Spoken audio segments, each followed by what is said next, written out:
طبعا حاليا الإدارة الذاتية أصبحت واقع بعد ما كانت حلم الإدارة الذاتية هي ریڤەبەریە خۆسەر خەونێک بوو ئونها بوو ڕاستیەک. پرۆژەیە ریڤەبەریە خۆسەر چارەیە هەری باشش بۆ چارەسەرکردنا پرسگرێک و ئالۆزیە سووریەیە.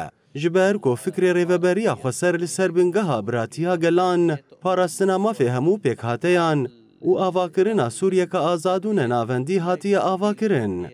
Di projeya rêveberiya xweser de tu ferq û cudahî di navbera pêkhateyan an jî di navbera jin û mêr de tune ye.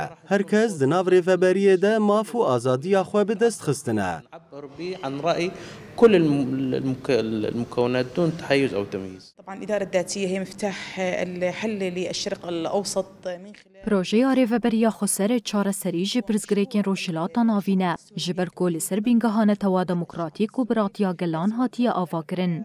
Armanc ji projeya rêveberiya xweser ew ku hemû pêkhateyan di nava xwe de bigire û krîz û aloziya Sûriyê ku ji sala 2011 ve hatiye destpêkirin bidawî bike. Projeya rêveberiya xweser projeyeke serkeftî ye ji ber ku ewlehî li herêmê serwer kiriye û biratî di nava hemû pêkhateyan de ava kiriye. تعمل بها كافة المكونات، أصبح هناك إيمان، أصبح استقرار.